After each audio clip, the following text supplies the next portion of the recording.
This is the official EFL podcast. Hello again, and on this week's Legends of the EFL show, we're speaking to a man whose story on and off the pitch is one of the most inspiring in sport. And now it's Thompson! Well, he's won his own real survival fight. Football is nothing compared to that. But that is a hugely important goal, which may just keep Rochdale in League One. Wow, what a substitution by Keith Hill. What an impact Joe Thompson has just had, not only on this game, but on Rochdale's season, on Rochdale Football Club, and where they may be playing their football next season. Look what it means to Keith Hill. It's some story. It's his first goal since February 2017. A man who has twice beaten cancer. That's the real survival battle. We're with Joe Thompson. First of all, Joe, you've just listened to that goal back. How does it feel now seeing it again, that goal against Charlton? It brings a smile to my face, yeah. And, you know, I can see all the emotion. Like I said, I've only really watched it once, and I think it was the day after where I actually watched it on TV, and I fast-forwarded to 65th minute because not much had gone on prior. But, yeah, amazing. And I tend to not so much look at myself when I see it. I pick up on all the different aspects, and, you know, you can see all the faces and the fans and what it means to the fans. Because I've said it before, they knew the story inside and out. They've been with me through it all and supported me through it all. So, yeah, the emotion. And I remember jogging back to the halfway line and looking up, and I could see my family and my little girl buzzing and whatnot. But there was grown men crying. There was women that were like flabbergasted and couldn't believe it. So for me to live out that moment, yeah, it was magical. Yeah, it shows you how much football means. We'll come back to that in more detail later on, but I want to go back to the very start of your football career now. Yeah. Youth career at Man United. What was that experience like for you at such a prestigious football club? Yeah, it's such a great time as well. When I look back, spoilt rotten, but it was the best education going. You know, the first team were doing amazing things, you know, and they went on to make history with the treble and whatnot. And with Sir Alex Ferguson at the helm, the standards were right up there. And I think for me, looking back now, I realised the bar was set, not just as a footballer, but as a person. And that's the one thing I can always say and thank Man United for. You know, they took me around the world. I travelled where I'd never been to certain places. They taught me so much on the football pitch as a young lad, and it was the foundations that meant I was able to go on and have a good football career. But they also taught me so much about being a good man and a good person. Yeah, sport in general as well was something you thrived at, wasn't it? Just tell us about the athletics career as well. I was always very athletic, and I think that was obviously why I was able to then transfer that into football and end up playing on the wing. You know, a lot of endurance, very quick, and I was always very good at athletics, whether it was 100, 200. I usually tended to do 800 metres. And I think at one point I was third fastest in the country when I was about 14.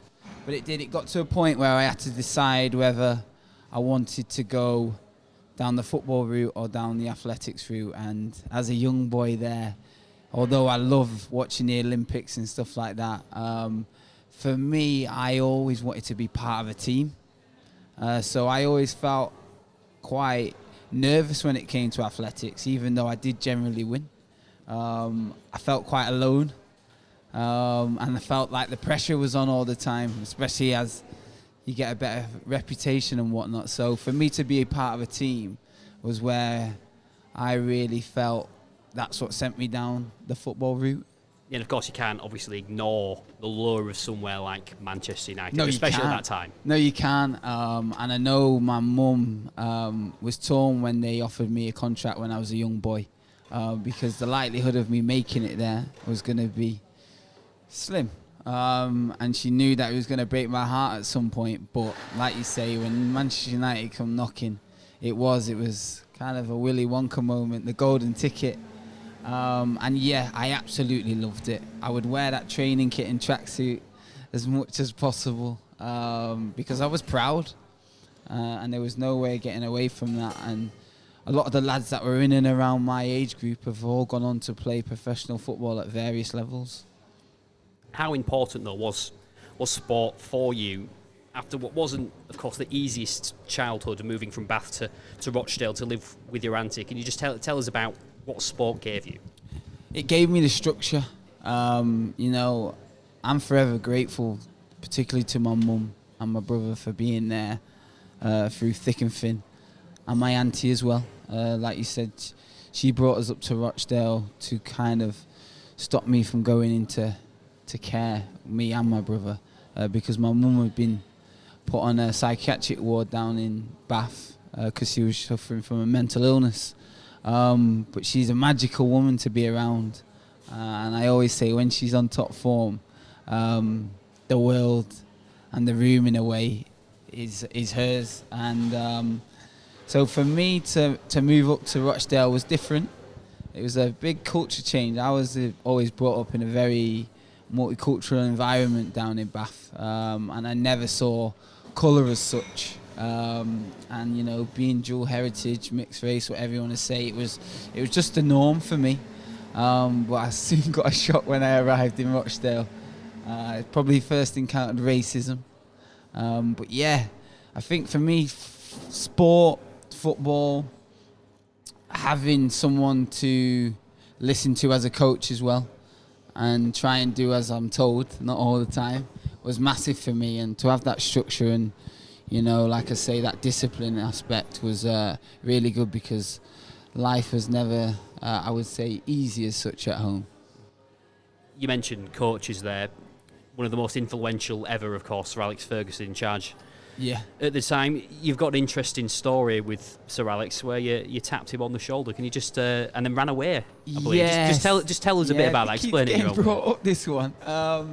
It sounds like you were very brave. I was Jack the lad, and I always have been. And the change room that I was in had kids all around Manchester, and we were all the same. A lot of us had pretty much been brought up with nothing, but we was very good at football, and we would always enjoy ourselves.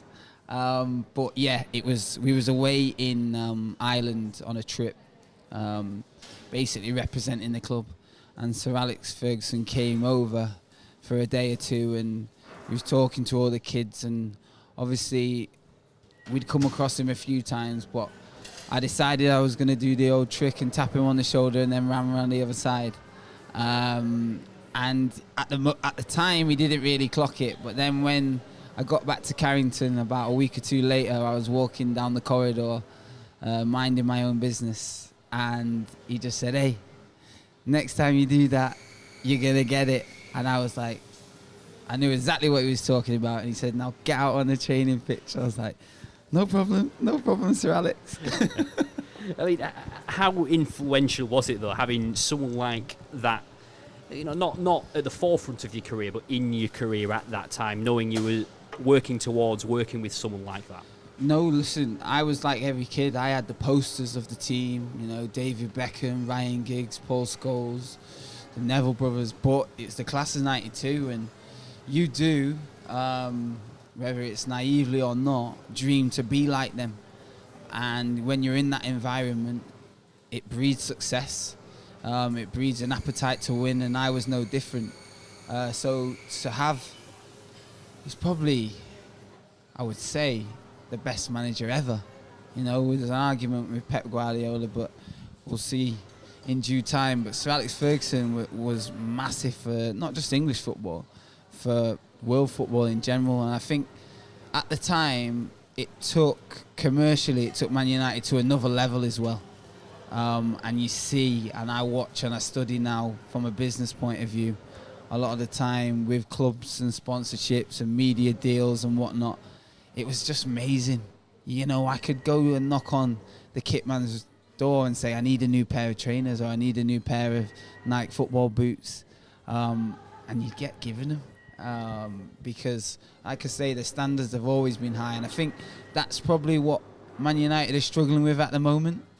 The fact that the standards have been so high for so long, and once Sir Alex left, it was never going to quite be the same. And I know every manager that's gone in since has really struggled to really make sure that they're playing as well as they can and as attractive as they can on the pitch, and also keeping the standards up for the fans. It's hard to match the best, I suppose. It is, and you know, everyone wants to try and kind of recreate in a way, but it's tough. It really is. And for you, when you were eventually, you're taken away from that, released by the club, not long before your 16th birthday as well, that must have been very, very hard to take at that stage of your life as well. Yeah, I was, like I say, I'm going to say becoming a young man, there was a lot of hormones at the time. I was having to make sure I was studying for my GCSEs, and they broke it to me the best way they could, with everything. There's an element of class that they do, and I remember sitting down with Tony Whelan and Paul McGuinness at the time, and they were just saying I'm not able to physically impact in games anymore because I was just very slight. I was still quite small, and at that age some lads jump up and I've got beards and chest hairs, and some lads stay behind, and that was where I was at in my physical development. So it was tough to take because I couldn't physically do anything about it. But yeah, it was it's part and parcel of life, and it was a setback at the time, and it's how you get back up and go again in a way. How did you deal with it yourself at the time? I struggled. Like I mentioned there, yeah. 15 years old. Yeah, no, I struggled. I didn't tell anyone for a while. So my friends would still knock on the door, and it'd be Tuesday night, and they'd still do it, and they'd say, "You coming out? Like, you coming for a kickabout?" And I'd be like, No, I've got training," even though I know I didn't have training. I know my mum would sit and try and talk to me through things, but it really did dent my confidence. So like I say, I kept it to myself, and then I started to open up to a few close friends and say, "Look, I'm not there anymore." And that in itself, once it got out, especially at school, I felt like a lot of kids were there to point the finger and kind of laugh in a way, say like, for the 5-6 years I've been at school, see, you're not going to make it, and you're not going to be the star that you thought you were. But I did well in my GCSEs, so I was thankful that I did that. So I had a plan B. I suppose in a way it's sort of a proverbial kick up the bum, isn't it, when you get is. some news at that age like Definitely. I think it's the making of me, how I dealt with it then. I know certain things that have gone on since. I've always thought, you know what, it's not the end of the world. What can you do about it? You can only control the controllables, so how are you going to react? I've always done that. And you said that you did well in your GCSEs. Yeah. Did you think you'd get another opportunity in football at the time? Yeah, definitely. I was struggling with the fact that I had loads of options to go and play elsewhere, but I was accustomed to a certain environment, and it was the best. So I struggled even when I went down and played a local game for Wigan and Rochdale. I play on the wing, so I always, half-time or at the start of a game, I looked down the line and I could see this line was wiggling and it was all over the place. I was thinking, what the hell has this groundsman been doing as he had a few drinks? But it was tough to take, and even like the surface of certain playing fields, I was like, really, how am I supposed to dribble on this? But you call it arrogant, chip on the shoulder, whatever. I had to lose that, and I had to lose it quick, because I was where I was, and if I wanted to play professional football, I was going to have to knuckle down. Of course, you eventually ended up at Rochdale. Tell us about how that move came about initially. So initially, like I say, I'd been and done the rounds in the Northwest, and clubs wanted to take me. I know Blackburn were interested. Like I say, Wigan really wanted to take me as well. But I was just struggling, and I think I needed to probably find the enjoyment in football again.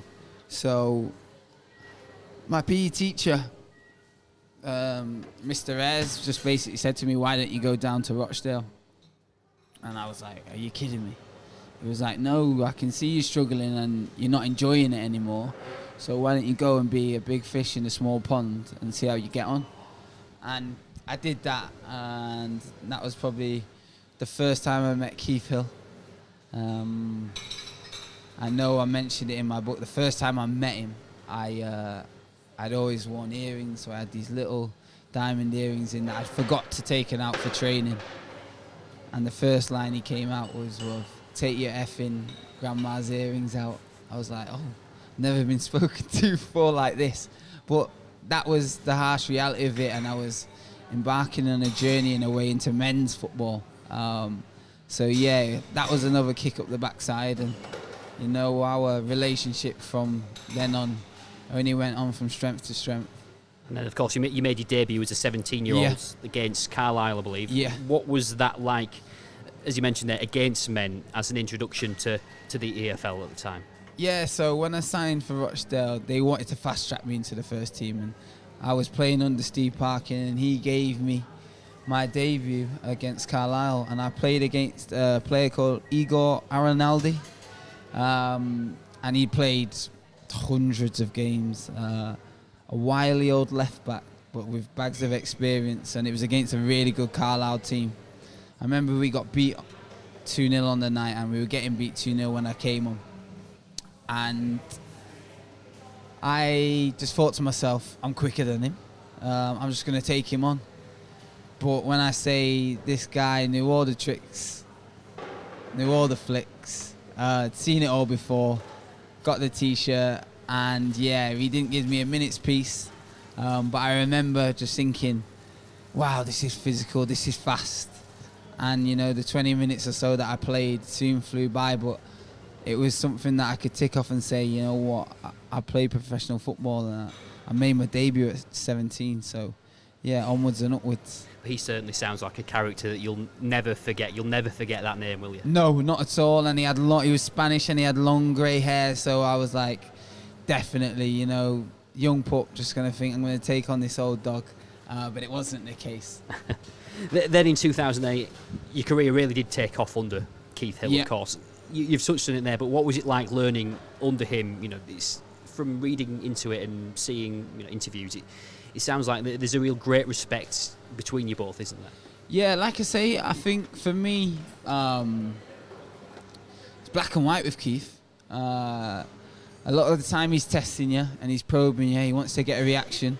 But I listened to an interview not long ago about Sir Alex Ferguson saying about character and the fact that he knew he had talented footballers, but he was not so much more concerned about making sure the character was right, but it affects the changing rooms and the dynamics of groups, and we've talked about the dynamics of groups in Love Island. But yeah, it was good. I often remember thinking, coming in and leaving training, have I done something wrong to him today? Was I that bad? And then when I take stock, I think, no. And I take myself back in the next day and he'd be there. He's a tough taskmaster, but, you know, he wants to get the best out of you. And if he can teach you certain things along the way, especially early doors, it's only till you get older then you realise, I've heard this before. And then I think, where have I heard it? And I'll be like, Keith Hill. So yeah, he's always trying to encourage you and trying to make you a better player, but also a better person. I should say we were talking about Love Island before the interview actually began. Hot topic. Unfortunately for some people. Yeah. We do apologise. Yeah, sorry. We have our flaws. But coming back to Keith Hill, again, I've touched on it there, but more than a manager for you? Yeah, I class him as a friend now, especially as I'm older. And the weird thing is, we don't actually talk that much, but when we talk or we see each other, it's exactly the same. And I think that's quite a clear indicator with all your good friends, even if you haven't seen them for a while. You don't ask, oh, how's such and such. You just fall back into your roles in a way. I think I've read that he said that you're like a family member to him. Definitely, and it's one of them. I still call him Gaffer. I think that's the measure of it. I've had different managers, but I still call him Gaffer. And yeah, that's where we're at with that one. Can you just tell us, if you can, over the years, what your best story about Keith that's clean enough to tell on this podcast? Of course, it's a family podcast. Yeah, the best story about Keith. No, the one of the stories that I probably can share was everyone thinks he's tough, he's hard.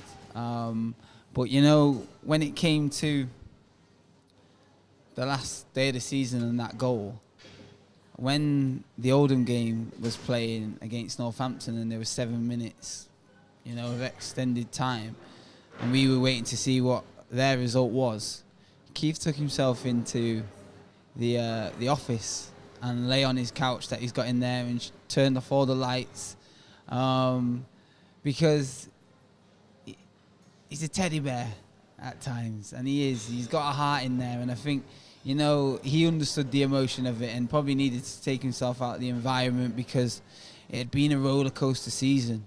And I remember also the time we got promoted, the first time round with Rochdale, he came in crying because we finished third. But I remember the lads saying to him, we've given it our all. We had a young squad that were overachieving every week, and we probably just run out of steam. So yeah, we maybe should have gone up top or second, but to finish third and get promoted for the first time in a long time with Rochdale was a magnificent achievement. So in heart of hearts, although there's this tough exterior and he's a man's man and it's black and white, there's a heart in there. It shows you how much it means to him as well. I often I say to him, you'll do well to find a man that's more passionate about football. He lives and breathes it. And if on a Monday morning you've not watched the Saturday 12 o'clock game, the 3 o'clock game, you've not watched Match of the Day, and you've not seen that clip, and did you see that? He'll make sure you watch it. So yeah, he does. He loves football, and I'm sure he'll be back in football when he's ready. You then moved away from Rochdale, going back to your career, to Tranmere, in what you described as getting out of your comfort zone at the time. Was that move right for you at the time now, looking back? Right move, wrong time. Top and bottom of it, I had a little girl that was on the way. So Lula she was born 4 weeks after I'd been at Tranmere, and I'd say a young dad. I was only 22. So, like I say, comfort zone.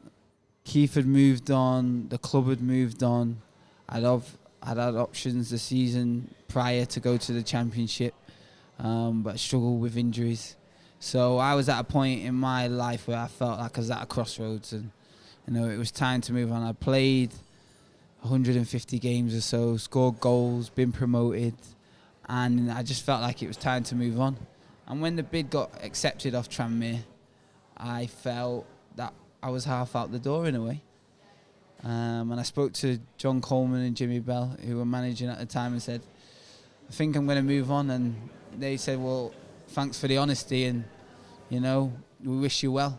And that's what football does. But like I say, I was wrong time. I didn't know I was suffering from cancer at the time. And yeah, it was just, I put all the tiredness and certain symptoms that surround cancer with just being a new dad and new environment, changing and having to travel a little bit further as well. So no regrets. Massive club as well. Really happy to see Tranmere back where they belong, because the fans on the Wirral, absolutely, they love their football. So yeah, good on them. Like you said, sort of at the time, it seemed like a natural sort of progression, I suppose. Definitely. But, you look at it now in hindsight, 23 years old at the time, coming into the peak of your career, but you had that first cancer diagnosis, as you mentioned. Yeah. When did you realise, you sort of touched on it there, but when did you realise that there was a problem? after the first season. So I played quite a few games for him in the first year, but I didn't do myself justice in a way. Like I say, they paid quite a substantial amount of money for me. I was on a good wage, and I wasn't doing myself justice, and I wanted to justify it to the manager Ronnie Moore and also the fans. So the season finished and it kind of petered out. I found myself on the bench quite a lot. And I remember going into the off-season thinking, I'm only going to take a week away. I'll nip to Portugal, but while I'm out there, I'm going to hit the ground running. I'm going to stay on top of everything. I'm going to be in the gym. And I remember starting back at pre-season and flying. I was not streaks ahead of people, but I was right up there. And I was in top condition in a way. But at the time, I obviously didn't know that inside and internally in a way, I was fighting a horrible disease. So it came to a point where I started the season, I was scoring goals, man of the matches. I was like, see, yeah, here we go. Time to kick on and, you know, hopefully get to the Championship and maybe the Premiership where everyone dreams to play. But it just came to a head. I just got ill one night. I had night sweats, which is a massive telltale sign regarding cancer. And when I say night sweats, it's not like a fever. It's like the bed is drenched and you actually take the sheets off, the pillows off, and it was not a nice experience at all. And I probably had 2 or 3 of those. Then I flagged it up with the doctor that I wasn't feeling so great. Still training, still playing, but slowly but surely I felt like something was creeping up on me. I remember waking up in the middle of one night and just feeling like a snake was wrapped around my neck and slowly but surely suffocated me.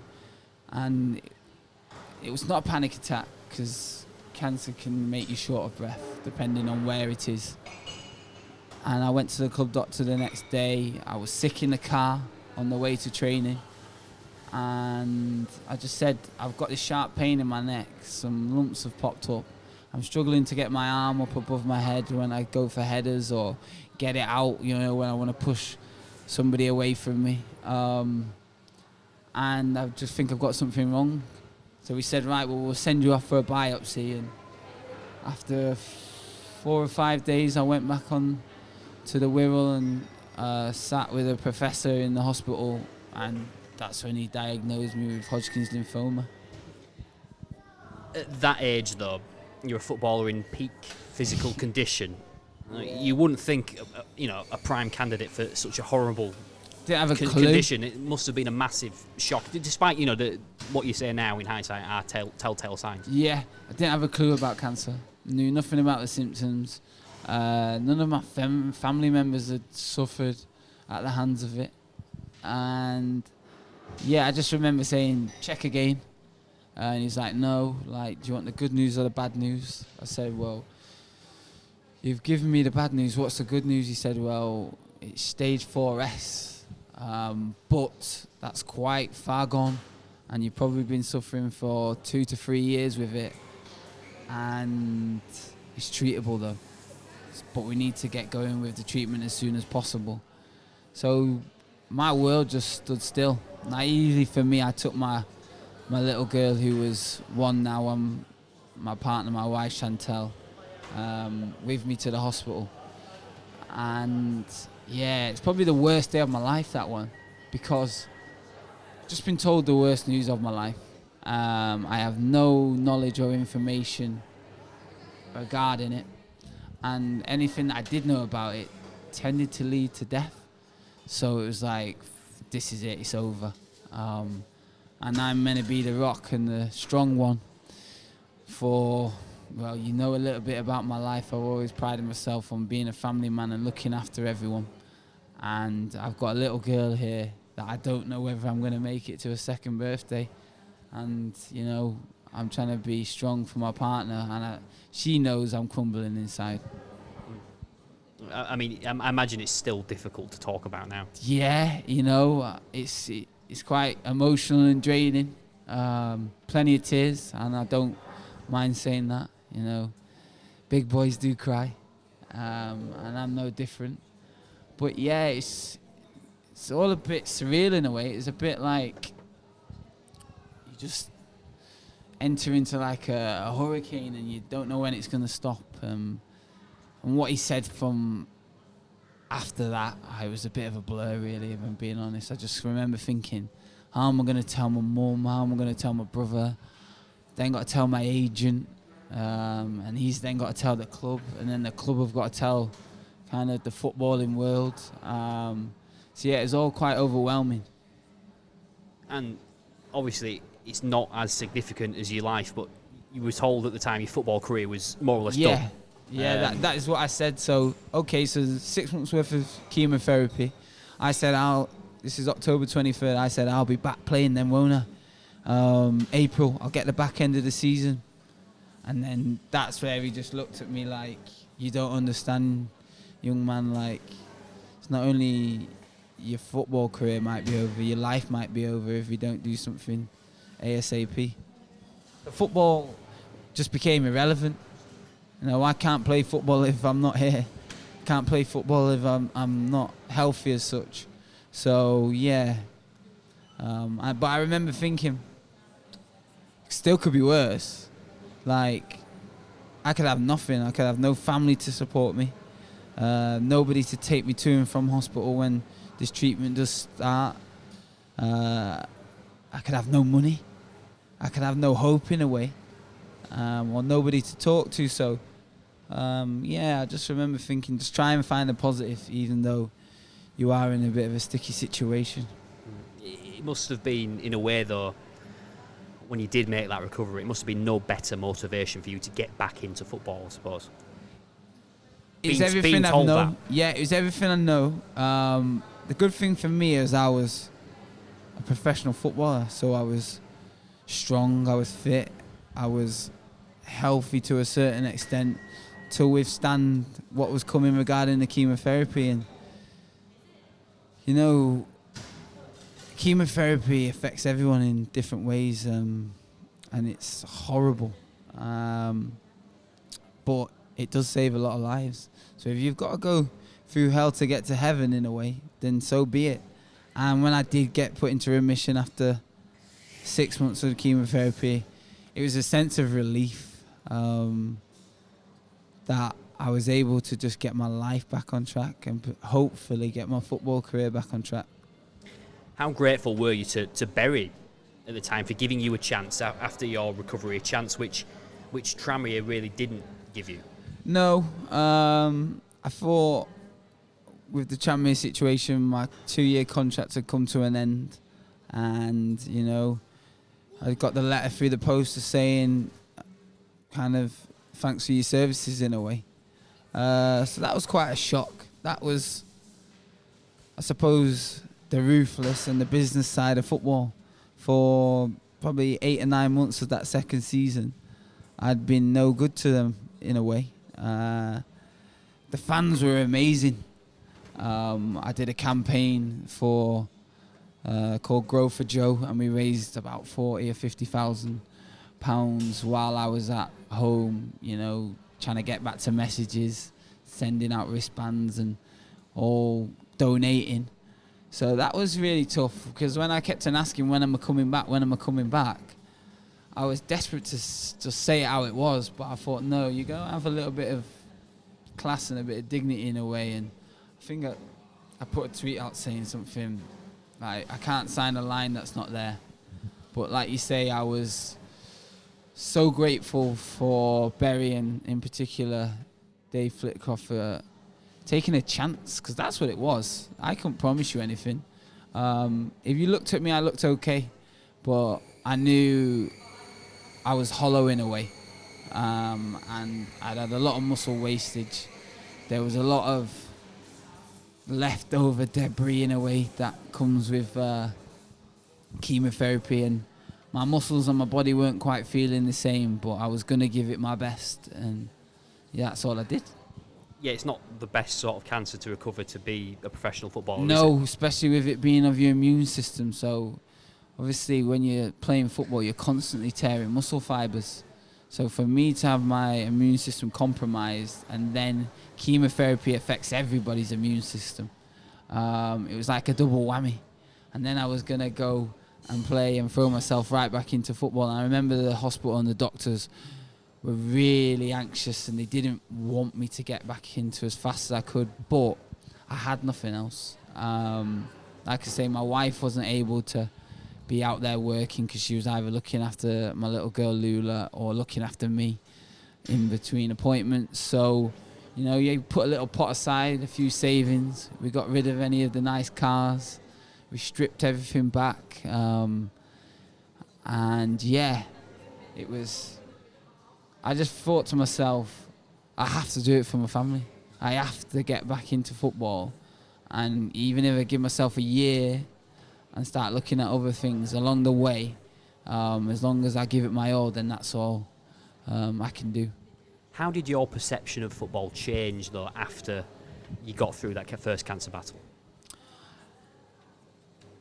The beauty of football, it's a beautiful game, but there's some things that a lot of people don't see. So for me, the fans epitomised it. The support they gave me, and they literally did rally round and get one of the soldiers out the trenches in a way. And I'm forever grateful for that. I can never ever repay them. I do my best to. Anytime I come across any football fan, I'll try and give them the time of day and have a little chat about their team and whatnot. But yeah, football moves on, and nobody's forgotten about the situation, but it took a brave manager to take a punt on me and say, you know what, I'll give him a chance and we'll see what he's like. So yeah, I just thought to myself, football can finish like that, whether it's illness, an injury. You know, you could get released and be shocked. Your club could go into administration and you're left without a contract in a way. It could be anything, but I remember thinking, every day you play, just be grateful for it and try and enjoy it. And I never really saw it as a job until I got a little bit older, because it just transpired that I'd played it as a kid, been good at it, and now I'm starting to get paid to do it, and I'm still loving it. I love the changing rooms. I love being on the training pitch. I love being in the gym with the lads, and I love playing on a Saturday and a Tuesday, because I'm an ultimate competitor. Whether it's a game of cards, whether it's, you know, a board game, I will do anything and everything to win. I mean, it didn't work out for you in the end, did it, at Bury? No. But you then earned yourself a contract under Keith Curl at Carlisle. What was that experience like for you working under him? It was wicked, you know. I really enjoyed it. I'd never met the man, but it reminded me of when I spoke to Keith Hill the first time. He rang me up after I played five-a-side with my mates. And when I say my mates, when we play five-a-side in the summer, there's the likes of like Danny Simpson, Danny Drinkwater, Nicky Blackman, Micah. It's a good five-side team. Yeah, quite high standards. Yeah. So I just decided we'll play a little bit a five-a-side near the Trafford Centre, and the phone rang when I just got in, and I was just about to get in the bath. I was feeling so stiff, and I said, "Who's this?" He's like, "It's Curly." I was like, "Right, okay." Curly who? He was like, "Keith Curl." I was like, "All right." So obviously I knew about him, how many games he played and how good of a player he was. But I never really, apart from when I played against him at Mansfield, come across him. So he's like, "What you doing?" I was like, "Oh, I'm just sat watching the TV." He was like, "Would you want to come and earn a contract?" I was like, "What do you mean?" He was like, "Get yourself up to Carlisle tomorrow." So I was like, ran over to Chantal. I was like, "Shan, check how far Carlisle is on the phone." Quite far. Yeah, quite far. He was like, "Get up tomorrow." I was like, "Can I not come up on Thursday?" He was like, "Are you winding me up? I'm offering you a contract. Come up, earn it, and we'll speak to you tomorrow. I'll see you at 10 o'clock. I was like, "Right, get this bath going. It's time for an early night." And I did. I just got in the car at about 6 o'clock the next morning, took the drive up to Carlisle, and then when I got out the car, I literally folded myself out the car, and he happened to pull up. alongside me in the car park, and I jumped out, and he literally looked like me, but probably, I'm going to say 20 years older. And he said, Keith wouldn't be happy with 30 years older. No, he was like, "You're all right, fella?" And he looked at me like, "I see your shoes, I see your shorts, I like your shirt." But instantly from then I thought, I think I'm going to get on with him. And yeah, we did. And towards the end of your career, I want to touch on this now, with the fact that your contracts, you had to really earn them, didn't you, towards the end of your career? It's not... No contract's ever a given. Exactly. I know what you're trying to say. Like, it was... It's hard though, isn't it? At that level of football, the EFL, quite lucrative, but at the same time, you've got a family to provide for. To be given the... you were never given that assurance, were you, towards the end of the career? You never offered like a 4 or 5 year contract. The thing is, for me, I don't mind pressure. I often thrive with pressure, and that's also probably my downfall in a way, because I've needed to be pressure situations, so to get the best out of me. I've maybe found myself in a comfort zone. But yeah, like you say, contracts I've got shorter over the years. Clubs' budgets have got smaller, so the numbers in squads have got smaller, and it's ruthless, it's cutthroat, and fans and people outside of the football world sometimes think you're earning millions. Top boys are, but you still don't know what they're spending, you still don't know what their outgoings are, so it is a job, and like you say, you've got bills to pay, and responsibilities. And I often say, when I sit down with a younger pro now and try and mentor him, let's make sure you're putting your money in the right places and you're investing for the future, because, touch wood, if everything goes well, brilliant, but there is often, a hiccup or a setback along the way. So if you're prepared for it, then the setback won't be nowhere near as big, because I know money's not the be-all and end-all, but if you've got your finances in order, it takes a lot of pressure off, not just you, it takes a lot of pressure off your family as well. So, it's been an emotional roller coaster. But, yeah, like I say, I read a stat the other day, 600 players get released and they're out of contract. So you're in the rat race. You're one of so many. Don't ever think you're the only one that's being released. But, yeah, you've got to go and earn them contracts. And yeah, I would like to say I have done. I've just took it a little bit close to the wire at times. You eventually, like you said, earned a contract. You got a contract back at Rochdale then. What was that like for you, coming home after, a few years away from the club? I was in a bit of a different space now. I left Carlisle on very good terms. I'd played more games than I played at Bury. Everything started to feel easy again and finding a rhythm under Keith Curl. And I sat down with him and I said, "What's the script?" And he said, "Well, I can offer you another deal if you want, but I can't offer you a starting place, and I think that's where you're at now and that's what you want." And I was like, exactly. So kind of, thank you very much, appreciate your honesty, and take myself back home. And then when I spent 2 or 3 weeks at home, I realised how much I'd missed being at home.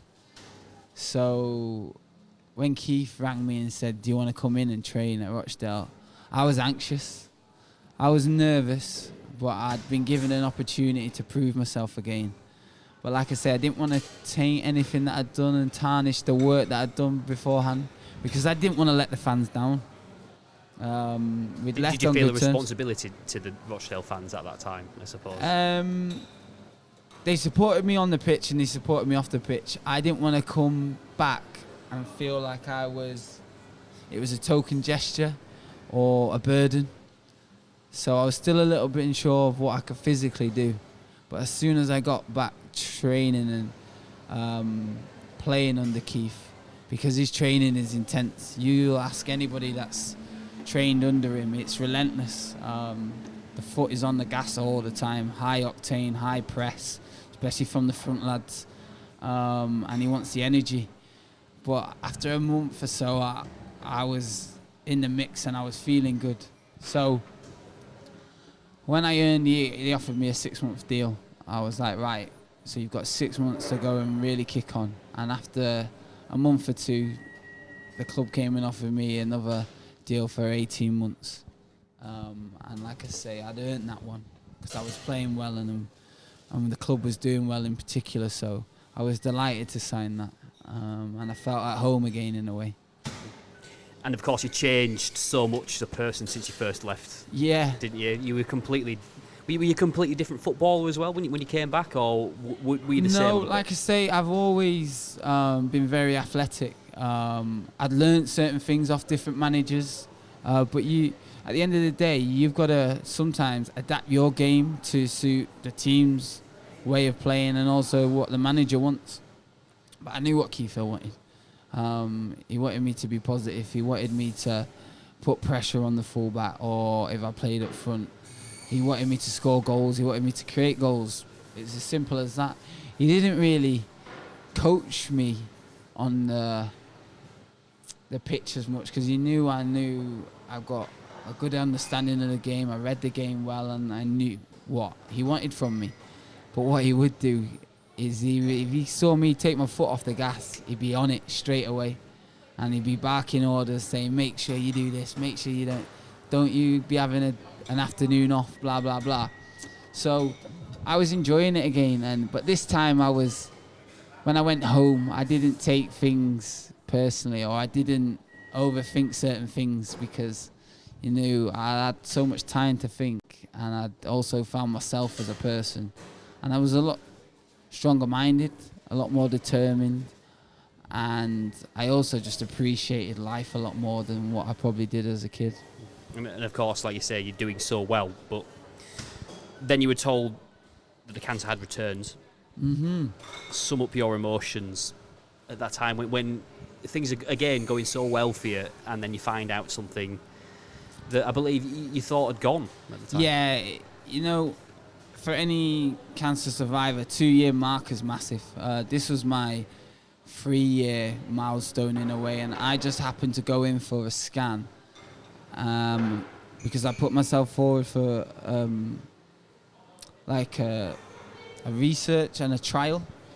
So this one was the last scan that I was going to have. Obviously, been in remission for nearly 3 years now, and I was just going to have to go in just before Christmas. And I'd had scans after and everything had been fine, but the doctor just said, I want you to come in and have another scan because we've just noticed something slightly different than your last scan.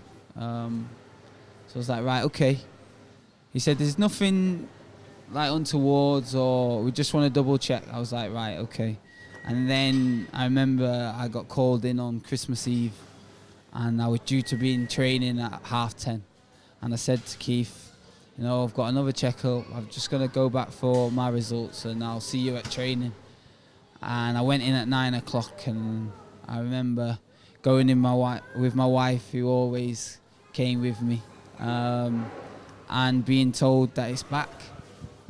And the cancer had returned. It was the same cancer. It was Hodgkin's lymphoma, but there was one tumour, whereas the first time round there was a large watermelon-sized mass tumours on my chest and in other areas, but it was showing signs of being active and spreading. And I remember just looking at the doctor, who by this time I built up a relationship with, and just saying, "You're kidding me, aren't you?" He was like, "No, I'm so sorry to tell you this, Joe." But I was just filled with rage and anger. I wanted to just smash the room to places. Because I felt like I'd done everything right. I'm a good person. I didn't deserve this in a way. So, why me in a way? But I'm not a victim. I got to do what I got to do. And the sad thing is, cancer's 1 in 2, 1 in 3 now. So I just remember thinking there, try and calm down. If anyone's going to have cancer, I'd rather it be me and take it on the chin in that way instead of anyone closer to me. So I got in the car, and my wife could tell I was anxious and I was worried, but it was like we'd gone back in time, and I was going to have to make these phone calls again. And I remember Chris Beach, who was my assistant at the time at Rochdale, rang and it flashed up on the car. And then Keith rang and he said, "Where are you?" He said, "We're going to be starting soon." And I just parked up around the corner from training, and I started crying. And he said, and then Chantel spoke to him and said, "Look, they told him that the cancer's come back. He's obviously quite worked up and in tears, but I will bring him to training after training in a way when it's a bit quieter and he doesn't have to speak to all the lads." And yeah, did that. Some of them were there when I went into training, just finishing up with a few bits and bobs. And I remember speaking to a small group of them and just saying, "Look, it's told me it's come back, you know, and I'm going to need you. And I really need you to, like, kind of get me through it, because it's going to be so much tougher than the first time round, because I'm going to have a lot more treatment." And yeah, that's where we're at. How important is the support, though, that you do get when you're going through those the darkest possible times? How critical is that in your recovery? It's massive. It's massive for me. It's also massive for my family to know that we have got an army behind us. And I talk about it in talks that I do now, and I do a lot of motivational speaking. Teamwork's imperative. Like, nobody that's successful ever does anything on their own. There's always a team underneath them or behind them, whatever you want to call it. And for me to be in this situation, I honestly don't know whether I would have got through it without the support of my team, Rochdale, but also football. And that's why I do my best to give back to football, because I don't think I can ever repay the debt in a way. But as long as I'm giving my all and giving back, then that's all I can do. What was your main motivation, though, at the time to get through it? What was it that made you think, I need to do this again? My little girl. And the sad thing was, I didn't want her... I didn't want her to be raised without a dad like me, for no fault of her own, if you get what I mean. So for me, it was the fact that I had a job to do, and that was my main job. Forget football.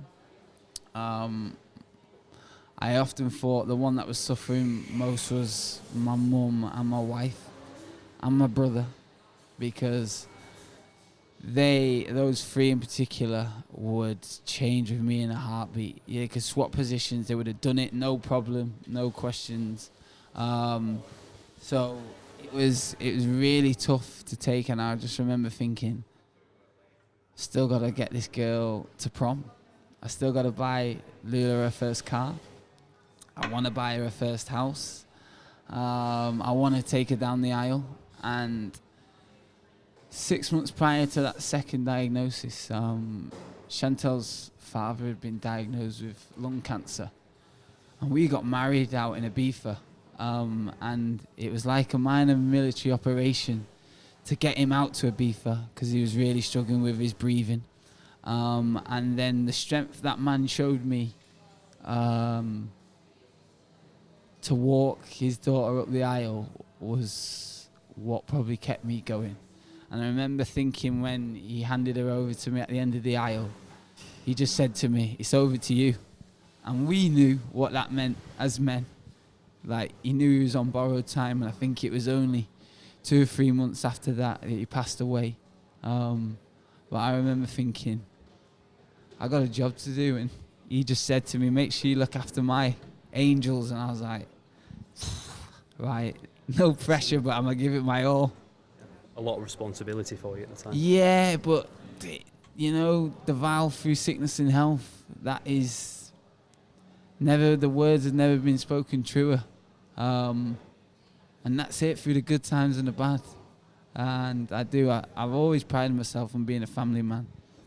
And for me, like I say, I often give my little girl the attention in a way, and the love that maybe I maybe seeked as a kid, but found within football. So yeah, was what really kept me going. That was my main motivation. And the fact that I didn't want to be going anywhere. I had so much life to live myself and so many places and things that I wanted to achieve. And yeah, I chalked off football the second time.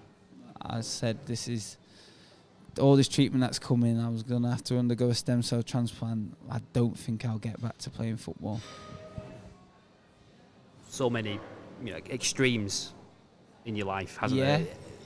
Some experiences that, you'd hope that other people would never have to go through, but at the same time, so many happy experiences as well, I suppose. Yeah, but I can always do something about it. I think I don't watch the news, but I know there's places in this world that are having it a lot harder than what I was having it. So I often thought to myself, as long as I can do something about it, I'm gonna give my all. And the one line that I often think rings right is the fact that,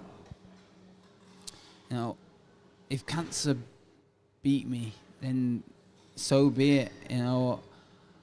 The fact that I'd never given up was massive, and like I said, if it did get the better of me, then my family would have known that I'd literally given it my all and I'd just lost in a way. What was it like, though, getting back to football after going through all that, and you were back on a football pitch? Yeah. Like you said, you couldn't have imagined it. You'd given up on it, but you were given the best support possible by your teammates and by Keith Hill, and you were back on the pitch. How did that feel, having that opportunity? Incredible. So I had a year left, and I remember I underwent the stem cell transplant, and I got put in isolation. And I spent 18 days in isolation. When I say 18 days felt like a lifetime, it really did. You have so many thoughts and emotions that you go through, so many dark days where you think, I think it's time for me to throw the towel in, and then something will pick you back up. I spent my first wedding anniversary in there. I was in there Father's Day. I'd not seen my little girl for so long. And my wife just brought her in. We just defied what the doctor said. Any coughs or sniffles could have been fatal. I was literally living off machines, but I just needed that little pick-me-up. And I remember day 17, when I was allowed to start having visitors, Barry Murphy came in. And he basically opened the door and then shut the door. And then opened the door, then shut the door again. And I said, Murph, for God's sake, just come in, mate. He was like, Jesus, I have been pacing up and down the corridors, trying to ready myself to come in and see you. And he said, you're looking great. I was like, Murph, I've lost 3 stone. I got no hair, no eyebrows. I appreciate the compliment, but stop lying. And then I think I left the day after. And I remember when the doctor said, you can go home, I clutched for the bed. I was like, no, this is like my bunker, my safety blanket. I've got everything. Press this button, emergency, everyone will come in and help me. But I knew then that there'd be somebody else waiting to come and have this life-saving treatment. So get yourself out into the big bad world and go again. But it really hit me with the football thing. As soon as I hobbled out of the hospital and stepped off the curb, I tore my calf. And I was like, I've pretty much been bedbound. And I've got so much work to do here if I think I'm going to be able to play football again. And it literally was, I'd walk with a physio sometimes. We'd just walk around the ground. And then I started to jog and then get on the bike. And then we'd just see how far I could go and then see if I could bring the time down. But the first day I went back into Rochdale, I asked the kit man Jack to throw some kit out for me and number it up. And he gave me the large, which I usually was, and it was so baggy. But I walked in to the gym and they all started laughing. But we got the elephant out the room and, I felt like, this is where I belong. And, thankfully for me how the story then kind of transpired, I was able to give back because they just treat me like the same, you know. Well, I suppose you were an inspiration to them, if you think about it. Definitely, I think they thought, Jesus, like, I can't believe how brave you are. Even the fact that, like, how I looked, I was totally aware that how I looked, you know. But I was sporting the uniform of somebody that's gone through treatment and got out the other end of cancer. So, I'd say I was an inspiration, but they kept me going. You know, just the fact that they was normal with me. They didn't like mollycoddle me or hold back with banter and stuff like that. Just kept me sane in a way. And of course, you eventually did get back playing, and another dream you fulfilled, boyhood dream, playing at Wembley. I know, I got asked about this the other day off some kids. It was amazing to play at Wembley. Stephen Davis has obviously scored in the FA Cup. That was on TV and everybody had seen it. And he got us a replay to play at Wembley against Tottenham. And I was sat on the bench, but the Beast from the East came. And it was one cold night, to say the least. And I remember we was 1-1 at half-time, and we went into the changing rooms, and the lads were buzzing. You could see they actually believed that we could go on and win this. But after about 10-15 minutes of the second half, it was 4-1. I remember going to the toilet and coming out and looking up at the scoreboard, and it was 4-1. I was thinking, Jesus Christ, what's going on here? And yeah, they just took it up a level. And what Pochettino's done with his team now is no surprise. You see them making it to like the finals and doing so well, because it's a young team, it's a quick team. I know that. And when Keith said to me at 4-1, just get out there and go and run around like a kid, because if anyone deserves it after, I think it was 7 months that I'd gone from being barely walking out of the hospital to making it and running out at Wembley, it's you. But I remember thinking after about 5 minutes, Jesus, these lot are quick. They were like the White Walkers, especially in the snow. They were everywhere. And I enjoyed it, and I remember just thinking, you know what, the game's gone, but please try and savour the moments, because this wasn't guaranteed. And my family were all there. They were freezing.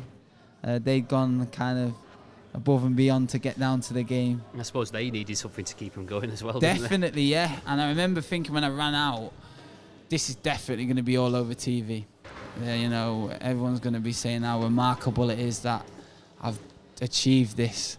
And I tore my shoulder ligaments after about 10 minutes. Danny Rose smashed me, and I just landed and happened to slide on what I'd call a very firm surface at Wembley, and I just thought, I cannot come off. So every time I passed or put my arm above my shoulder, I was writhing in agony. And then I came out after the game, and all the media were waiting for me. And I had to take the sling off to show like nothing was wrong. But yeah, it was a boyhood dream, and it's something that I'll forever remember, definitely. And I know we've touched on it earlier, but then that game against Charlton came. That game, that goal. Did you feel like there was something in the air that day? I knew that was coming. I got the analyst guy, CJ, to when I first got back to playing, to bring together like a compilation of all my goals and all like tricks and flicks and positive plays, especially in the final third, because I knew I wasn't going to train nowhere near as much as I'd like to.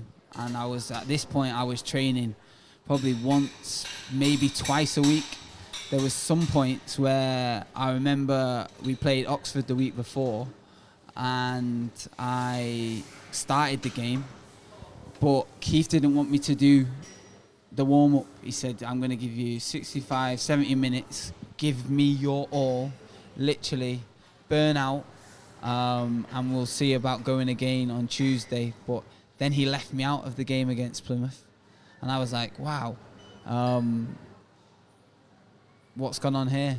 And then it come down to the final day of the season, and I'd watched and visualised and looked over all like goals and little clips and just kept on watching it. And I remember dropping my little girl off to my mum's just before the game, and she played me the Greatest Showman song, This Is Me.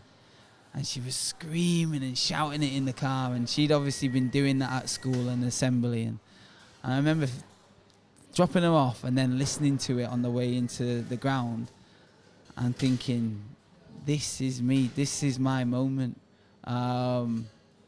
Just wait. And yeah, after 65 minutes, Keith threw me on, and after 4 minutes of obviously my first 2 touches, it was in the back of the net.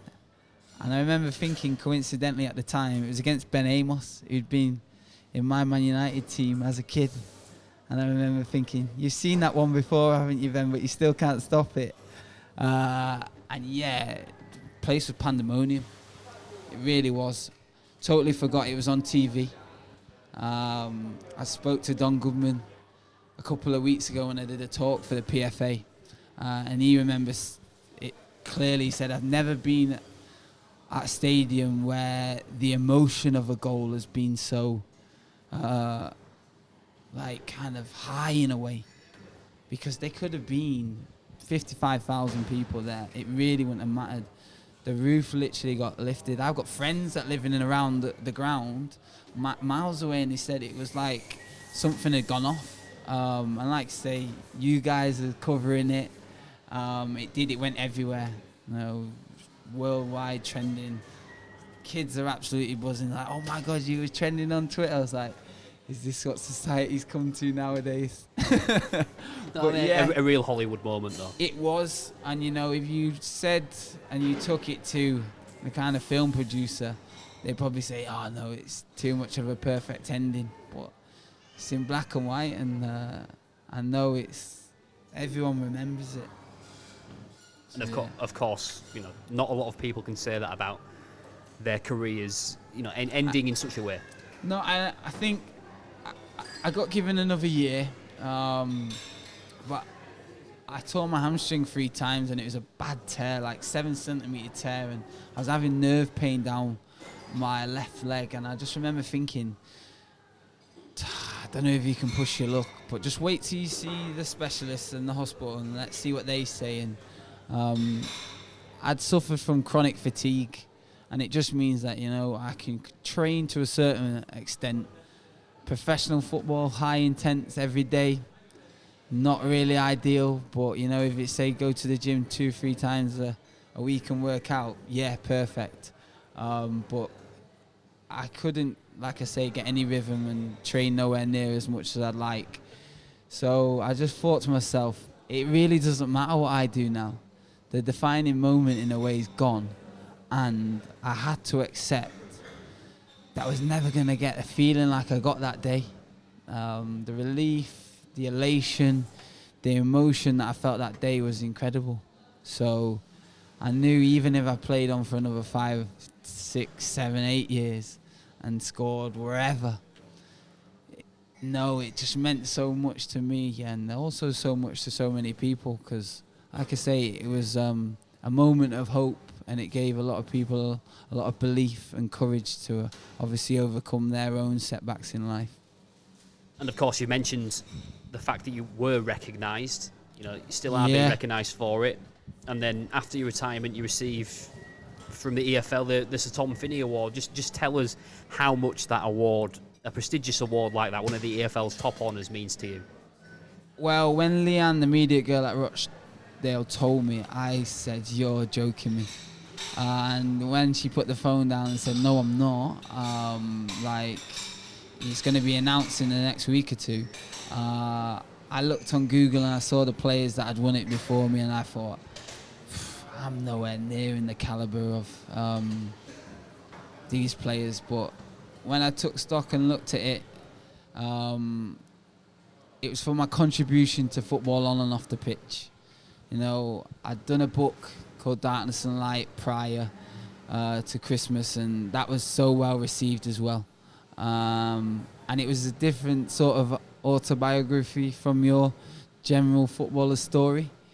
And I remember thinking, I kept hearing this word, you're an inspiration, you know, you're such a role model. And I thought, I'd rather be known in a way as a great person than a great footballer. So I was overwhelmed that I'd obviously got the recognition and I was going to receive the award. But it never really dawned on me until the night when I saw the VT. And then I went up on stage and received the award off Colin Murray. And yeah, the whole room, standing ovation. Players that I've played at the highest level. I've played hundreds of games. Teams that I've gone on, you know, Sheffield United to get promoted to the Premiership. I remember looking around and thinking there's so many people in this room that have done so much within football, and all of them are recognising and respecting what you've overcome in your life, Joe. So just try and compose yourself, try not to cry. And yeah, a massive proud moment, and it's up on the mantelpiece, pride of place. And I won League 2 Apprentice of the award when I was 18 for my contributions and doing well on and off the pitch as a YT for Rochdale. So it's full circle. And yeah, it was probably the highlight of my footballing career in regards to recognition. You know, scoring a hat-trick's nice, scoring on your debut's brilliant. But I think, yeah, that was going to be the kind of mountaintop in a way. Pinnacle. Yeah, I was in the room. It really did. I could see from your expression, it really did touch you, receiving that award that night. It really got to you, didn't it? It did, and I did my best to hold it together. And, you know, even when you thought everyone was going to sit down, they were still clapping. And it was like something out of a film. You know, when you've got the bright light on you and you're struggling to see and everyone's clapping. And I remember Colin just saying to me, enjoy it, mate, because you do deserve it. And I think you try and remain humble, but there was something inside of me that I did feel like I was like, just let go, Joe. Like, stop trying to be so cool. But I just remember thinking, cherish it, because you're never going to get this moment again. And yeah, like I say, it was just amazing. It really was. How much does it inspire you now, though, that you have retired from football, that you inspire others so much with, you know, such an inspiring story that you've got?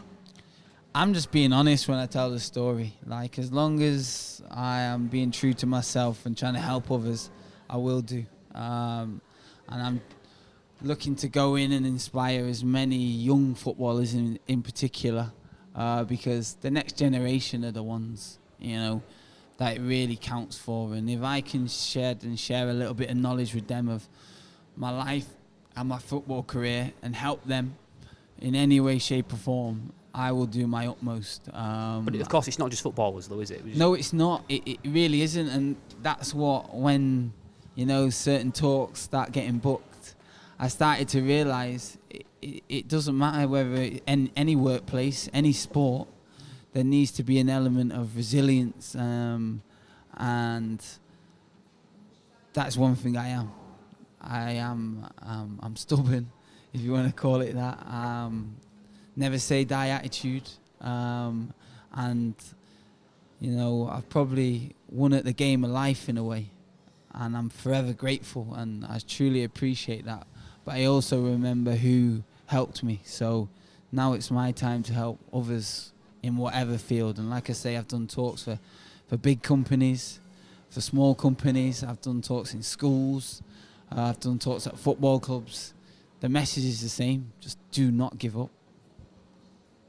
And I think we see on social media as well, you portray yourself to be, you know, you mentioned earlier about being Jack the Lad, but yeah, you're a very positive person you've got a very positive outlook on all sides of your life. How important is that, though, in what you do and your mindset is massive.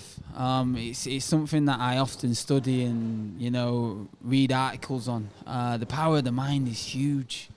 It's often the athlete. It can take you to so many places as long as you believe and you have that self-awareness, and you do have that positivity to keep going no matter what's coming your way, and defy the odds, it is huge. And once you've done it and you appreciate it and you're grateful for it, you've got so much to smile about. Listen, we live in a world now where a lot of news and press is negative, but you've got so much to be grateful for. I remember the day I came home and I managed to get myself out of bed, and it's as simple as this. I literally put my feet on the carpet and I just thought, I've got carpet on my feet, I've got a roof over my head. What have I got to complain about? And I can affect the future now. My life's been on hold. So I think anyone that does come in and around me will say, you know what, he's a super positive guy. But I'm telling you now, I don't ever want you to go to the place where I've been to realise, go and do whatever you want with your life, but make sure you enjoy it, because there's days where I can be down and I'm not as upbeat as I'd like to be, but you've got so much to be grateful for. And yeah, that's the one thing I say is, don't live life to survive, live life to thrive. And I truly mean that. Yeah. It seems like you've got so much in your own way power to make changes. We're going to talk about now about the Christie charity and how much you are helping them. Something you hold so dear, of course. Yeah. How much does it please you to be able to support them now, especially with this upcoming match that you're going to hold, this charity game to support them? How much does it mean to you that you can give that something back to them? You have the power to do that. Yeah, definitely. I think I feel like I have a platform now, and often, which is brilliant now, and what we're seeing a lot with social media, is that footballers are using their platform and their social media to help others. Like, I've been watching Raheem Sterling over the last 12 months, 18 months, and it's been great what he's done on the pitch. He's fulfilling his potential, but he's done so much off the pitch as well. And there's so many footballers like that. A lot don't kind of seek recognition or show what they're doing. But for me, to be able to give back to the Christie, the place that has saved my life not once but twice, I can't really put it into a sentence. The fact that I am here to be able to do that is amazing. It's a miracle in a way. And I can't wait for the game. All the fans keep messaging me, and I hope there is a good turnout, because the sad thing is cancer is 1 in 2, 1 in 3. So at some point in your life, you're going to be affected by it. And if I can look in 2 years' time and maybe, with the help of the Christies and donations and people and support, I've built a hospital, for instance, that I know is helping people day in, day out and saving lives, is amazing. And if I can be an ambassador in any way, shape or form, then I'll do my best, because I know from the cleaners, from the nurses to the doctors, professors, the researchers, everyone's doing their best to try and find more cures and to save more lives. And the work that's been put in over the last 30 years, 40 years in a way, is incredible. But there's so much more that we've still got to do. So small gesture in a way to be able to give back. But nevertheless, I'm sure they'll be appreciative of it. And I want everyone to come, even Northwest, it doesn't matter what team you support. I'm going to do my best to make sure any of the lads that are still playing, they won't so much be able to play on the day, but they'll come down and support me and be in the stand, because, again, if you can make memories for the kids, that's what it's all about. You say you don't like the phrase retirement. Nah. As you said on your social media as well, I've seen. You're finished. But this... Are you coming out with your retirement to play in this match? Your footballing retirement? I'll be playing in that. No problem about that. I just need my hamstring to hold up. So I've played a couple of five-a-sides over the last few weeks. Body feels all right. So yeah, I'll definitely be playing. How long I will play, I don't know, but I'll definitely, as always, give it my all, and I'll make sure I enjoy it. But I want to make sure everyone that's there enjoys it as well. How does it feel to have so much support though already behind it, and hopefully a big crowd coming down? Yeah, we'll see. It's like I say, if I can help somebody in the day or on that day, then that's job done for me. If I can help more than one, that's amazing. But like I say, there's going to be loads of stuff for the kids to do prior to the game, and even for the older ones to see players that they've not seen for ages. I know a lot of the Rochdale fans are really excited to see some of the old players that have played, and the other team will have the element of celebrities. But Fabrice Mwamba, for me, for Fab to come down and support me, what I've done is brilliant. But when I look at that man, that's an inspiration and an icon to me, and he has got all the time in the world for anybody, and he has that same positive outlook on life that I do, because when you've been there and you've been struggling, you really do need to find the positives. And for him to say he's coming down, and the likes of Mark Wright, Frank Sinclair and others, it's incredible. And people, of course, can actually even play themselves in the game, can't they? There's a bidding war. Bidding war, yes. Just tell us about that. understand. So for any fan who wants to play, it doesn't have to be Rochdale, they can bid to play. And if you do, you get your ticket online. I will personally be pulling out one lucky fan in a way to play, and I'm really looking forward to it, because that's it there. In a nutshell, you've made a memory for somebody that can say they've played with their heroes, footballers, for an afternoon, for a good cause, and their donation is obviously going to an amazing place. So yeah, I really look forward to it, and I want to make sure everyone has a good time. But those fans that win, they've got an extra special day in a way. Yeah, they've got their own story to tell forever, I suppose. But that is it. I mean, Joe, it's been incredible talking to you and listening to your story, and thank you very much for appearing on the podcast, and good luck in whatever you do in the future. I'm sure whatever it is, you'll be amazing at it. No, thank you. My pleasure, Ben. Appreciate me. The official EFL podcast. The best reaction to all the match action. Available every week.